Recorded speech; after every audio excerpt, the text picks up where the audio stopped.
네, 안녕하세요. 미드어드슨 가족 여러분. 오늘도 정말 하나님의 은혜 가운데 정말 한 주를 잘 마무리하시길 기도합니다. 좀 하나님의 그 인도하심을 경험하는 그런 하루가 되시길 기도합니다.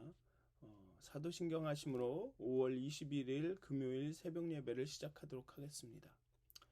전능하사 천지를 만드신 하나님 아버지를 내가 믿사오며 그 외아들 우리 주 예수 그리스도를 믿사오니 이는 성령으로 잉태하사 동정녀 마리아에게 나시고 본디오 빌라도에게 고난을 받으사 십자가에 못 박혀 죽으시고 장사한 지 사흘 만에 죽은 자 가운데서 다시 살아나시며 하늘에 오르사 전능하신 하나님 우편에 앉아 계시다가 저희로서 산 자와 죽은 자를 심판하러 오시리라.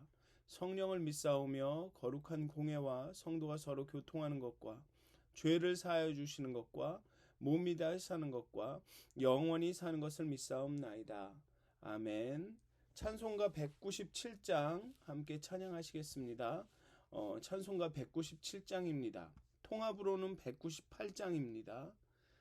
찬송가 197장 은혜가 풍성한 하나님은 함께 찬양하도록 하겠습니다.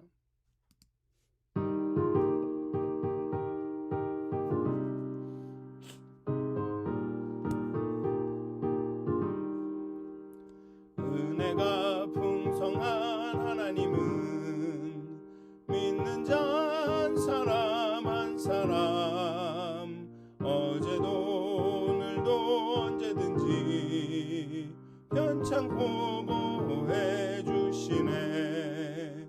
주여 성령의 은사들을 오늘도 내려 주소서. 성령의 뜨거운 불길로서 오늘도 충만케 하소서. 정욕과 죄악에 물든 맘을 성령의 불길로 태우사 정결케 하소서. 태우소서. 깨끗게 하여 주옵소서.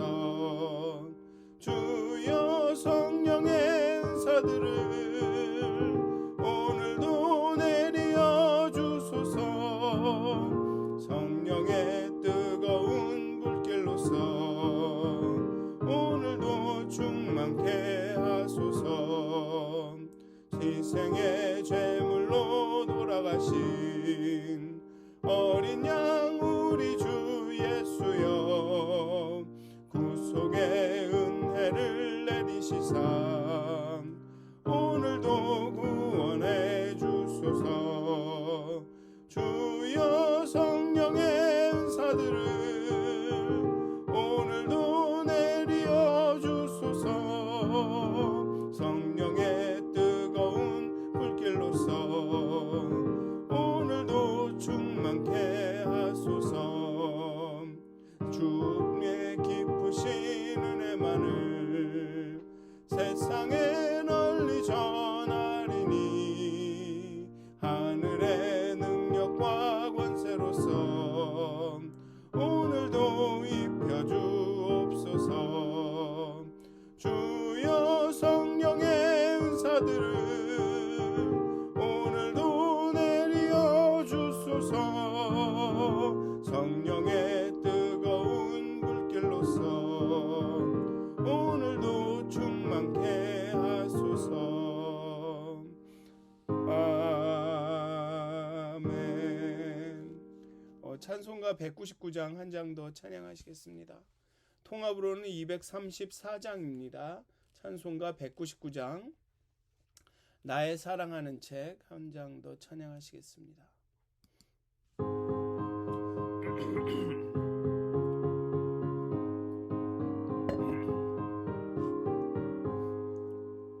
나의 사랑하는 책 비록 헤어졌으나 어머니의 무릎 위에 앉아서 재미있게 듣던 말 그때 일을 지금도 내가 잊지 않고 기억합니다. 귀하고 귀하다 우리 어머니가 들려주시던 재미있게 듣던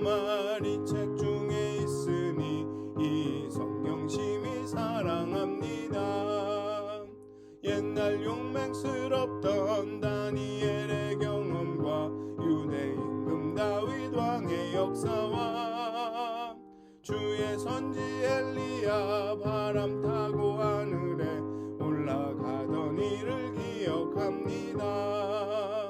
귀하고 귀하다 우리 어머니가 들려주시던 재미있게 듣던 말이 책 중에 있으니 이 성경 심히 사랑합니다.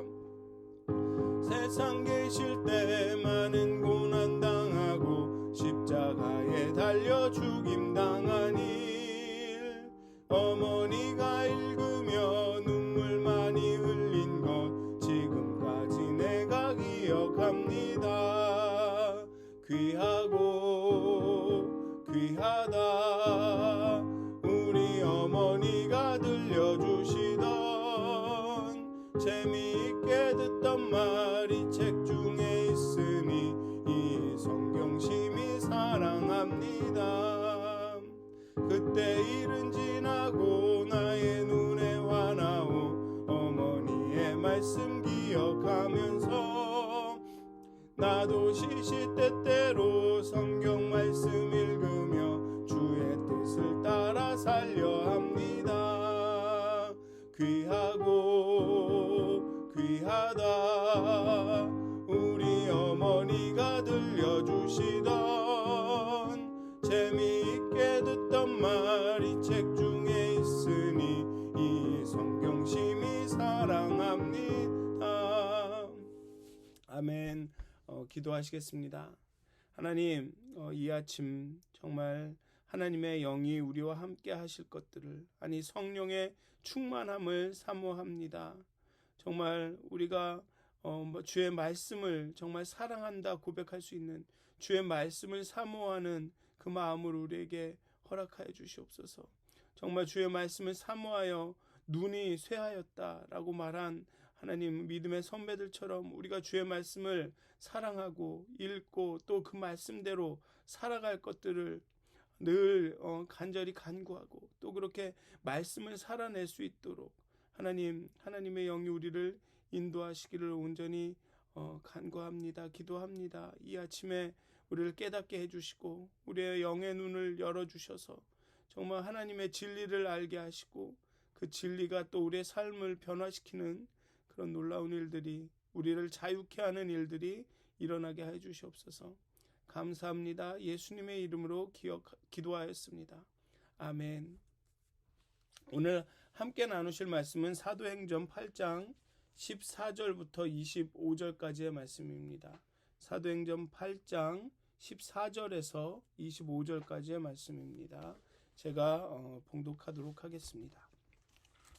예루살렘에 있는 사도들이 사마리아도 하나님의 말씀을 받았다 함을 듣고 베드로와 요한을 보내매 그들이 내려가서 그들을 위하여 성령 받기를 기도하니 이는 아직 한 사람도 성령 내리신 일이 없고 오직 주 예수의 이름으로 세례만 받을 뿐이더라. 이에 두 사도가 그들에게 안수하며 성령을 받는지라. 시몬이 사도들의 안수로 성령 받는 것을 보고 돈을 들여 이르되 이 권능을 내게도 주어 누구든지 내가 안수하는 사람은 성령을 받게 하여 주소서 하니 베드로가 이르되 내가 하나님의 선물을 돈 주고 살 줄로 생각하였으니 내 은과 내가 함께 망할지어다. 하나님 앞에서 내 마음이 바르지 못하니 이 도에는 내가 관계도 없고 분깃될 것도 없느니라. 그러므로 너의 이 악함을 회개하고 주께 기도하라. 혹 마음에 품은 것을 사하여 주시리라. 내가 보니 너는 악독이 가득하며 불의에 매인 바 되었도다. 시몬이 대답하여 이르되 나를 위하여 주께 기도하여 말한 것이 하나도 내게 임하지 않게 하소서 하니라. 아멘. 어저께 우리가 함께 나눴던 것처럼 빌립이 사마리아에 내려가서 복음을 전했습니다.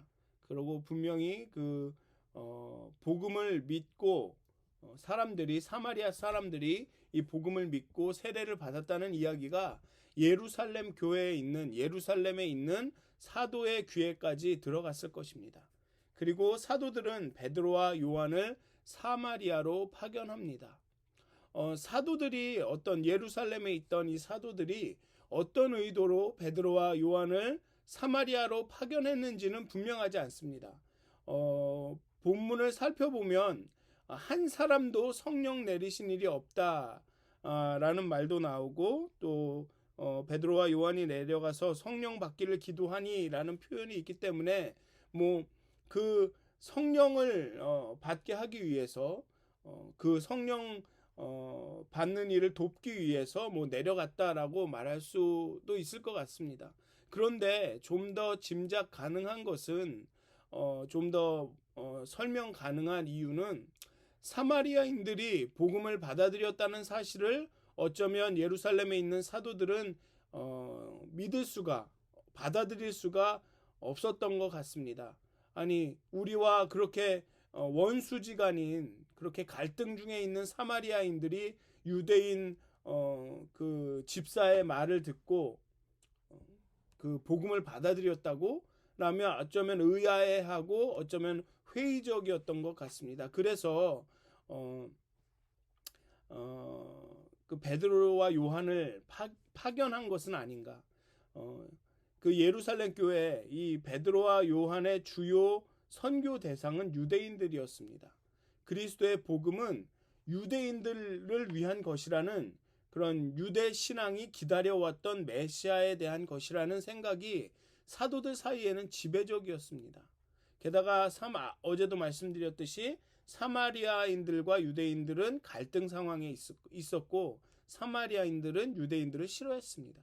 그러니 사마리아인들이 복음을 받아들였다는 사실을 참 받아들이기가 어려웠을 것입니다. 그래서 뭐 소위 말하는 진상조사단으로 베드로와 요한을 파견했을 가능성이 큽니다. 어쩌면은 이방인 선교의 가능성을 확인하기 위해서 그 베드로와 요한을 보낸 것이었을 것입니다. 그런데 사마리아 신자들은 복음을 믿고 빌립에게 세례를 받았지만 아직 성령이 내리지 않았습니다. 17절에 보면 베드로와 요한이 안수할 때 성령이 임했다고 기록합니다. 빌립에게서 세례를 받을 때는 아무 일도 없었는데 베드로와 요한이 와서 안수를 할 때 그때야 성령이 임했다고 기록합니다. 그런데 사도행전 2장 38절을 보면 베드로는 이렇게 말합니다. 너희가 회개하여 각각 예수 그리스도의 이름으로 세례를 받고 죄의 사함을 받으라. 그리하면 성령의 선물을 받으리니 라고 말합니다. 회개하고 예수의 이름으로 세례를 받으면 그때 성령을 선물로 받는다고 했는데 사마리아의 신자들은 예수의 이름으로 세례를 받았는데 회개하고 세례를 받았는데 성령이 임하지 않았고 나중에 요한과 베드로가 와서 안수할 때 그 성령이 임했습니다. 이게 무슨 일이 일어난 걸까요? 어떤 일이 일어난 거예요? 왜 이럴까요? 이 본문은 물세례와 빌립이 준 사마리아인들에게 준 물세례와 또 이 성령이 임하는 성령 세례, 베드로와 요한이 안수할 때 임한 성령의 이 세례를 분리해서 우리가 물 세례를 받았더라도 뭐 성령 세례를 따로 받아야 한다는 주장을 뒷받침하는 증거 본문으로도 사용됩니다. 뭐 아마 여러분들 많이 들으셨을 거예요. 세례를 받았더라도 여러분들이 이제 성령 세례를 받아야 된다라고 말하시는 분들이 과거에는 있었습니다.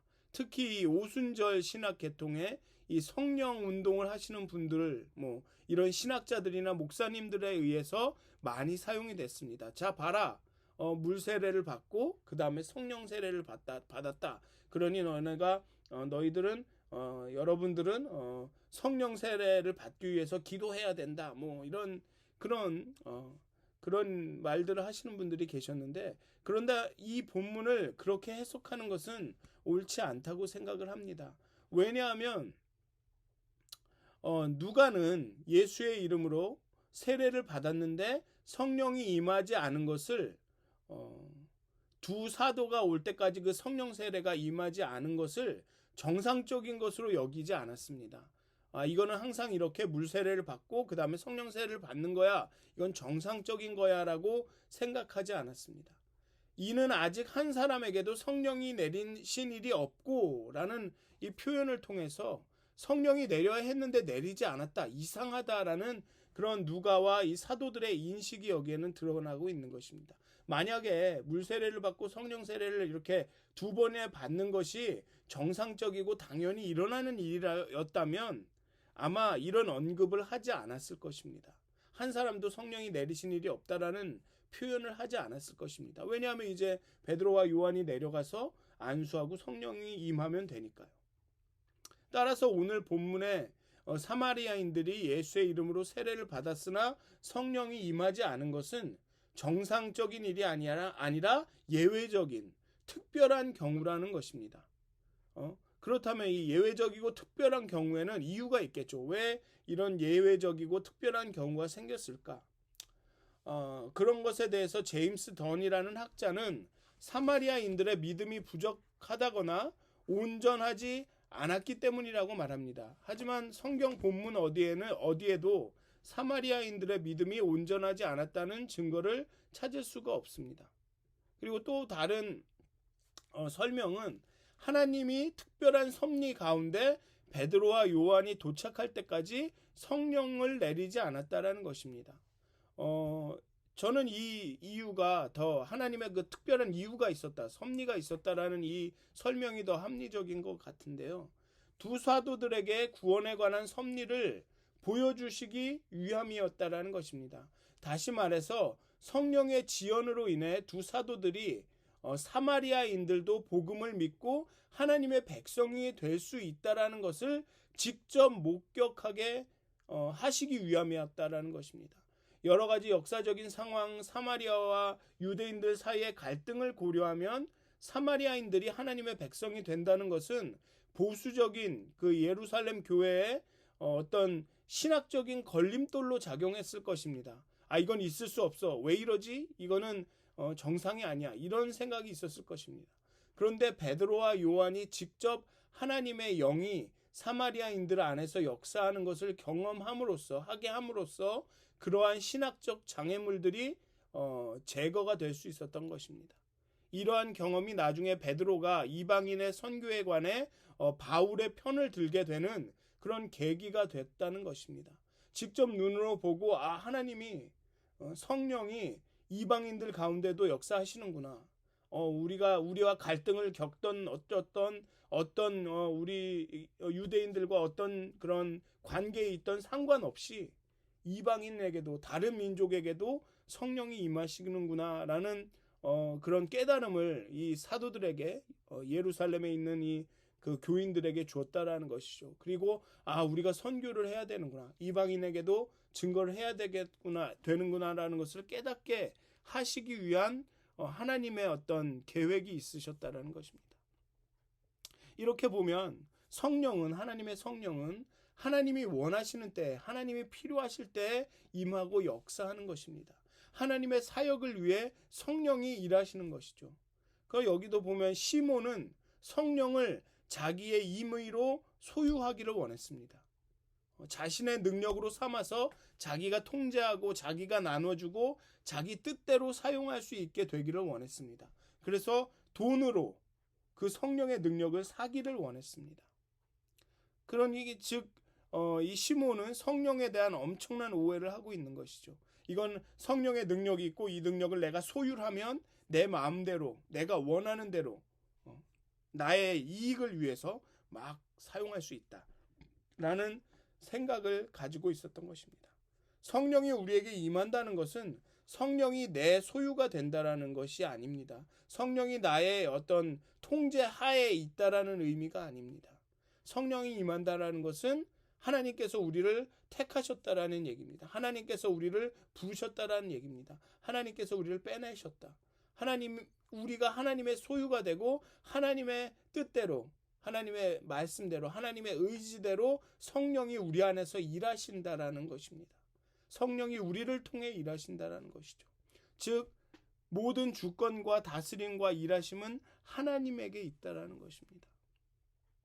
정말 오늘도 하루를 이제 열심히 살아가실 텐데요. 정말 성령님께서 여러분들을 인도하셨으면 좋겠습니다. 성령의 감동하심이 여러분들의 삶을 이렇게 지도하시고 인도하시고 이끌어 가셨으면 좋겠습니다. 그렇게 모든 주권과 통치가 다스림이 하나님에게 있으심을 인도하시고 정말 임의로 부시는 그 하나님의 그 성령님의 일하심에 민감하게 반응하시면서 정말 성령님의 이끄심을 따라 그렇게 하나님의 그 뜻을 오늘도 이렇게 살아가시는 그런 하루가 되시기를, 정말 하나님과 그런 깊은 교제 가운데 하나님의 뜻을, 그 신 여러분들의 그런 믿음을 이렇게 이루어 나가신 삶으로 드러내시는 그런 하루가 되시기를 주님의 이름으로 축원드립니다. 기도하시겠습니다. 하나님, 오직 하나님의 뜻 가운데 하나님의 깊으시고 선하신 그 뜻을 위하여, 하나님의 의로우심을 위하여 우리 가운데 영을 두시고 하나님의 그 거룩한 영을 두시고 그 영을 통해서 역사하시는 하나님, 오늘 하루도 우리의 삶이 하나님의 다스림과 하나님의 통치 가운데 있기를 원합니다. 성령님께서 우리 가운데 감화하셔서 성령님께서 우리의 마음을 감동시키시고 우리 인도하시기를, 그렇게 하나님의 의로운 길로 하나님의 그 선한 뜻으로 우리를 인도하시기를 정말 간절히 기도합니다. 정말 우리가 우둔하여서, 우리가 민감하지 못하여서 우리 안에 말씀하시는 그 성령의 음성을, 하나님의 음성을 듣지 못하게 되지 않도록 하나님 우리의 귀를 열어주시고, 정말 우리 가운데 그 세밀하게 정말 신비하게 역사하시는 그 하나님의 그 인도하심에 정말 민감하게 믿음으로 반응할 수 있도록 하나님 우리의 영혼을 깨워주시옵소서. 주님, 그 사람과의 만남을 통해 우리에게 일어나는 수많은 일들을 통해서 정말 하나님의 인도하심을 우리가 경험할 수 있도록, 성령에게 예민하게 반응할 수 있도록 하나님 우리에게 지혜를 주시고 우리를 인도하여 주시옵소서. 감사합니다. 예수님의 이름으로 기도하였습니다. 아멘. 하늘에 계신 우리 아버지여, 이름이 거룩히 여김을 받으시오며 나라가 임하옵시며 뜻이 하늘에서 이루어진 것 같이 땅에서도 이루어지이다. 오늘 우리에게 일용할 양식을 주옵시고 우리가 우리에게 죄진 자를 사하여 준 것 같이 우리의 죄를 사하여 주옵시고 우리를 시험에 들게 하지 마옵시고 다만 악에서 구하옵소서. 나라와 권세와 영광이 아버지께 영원히 싸움나이다. 아멘. 오늘도 평안한 하루 되시길 기도합니다.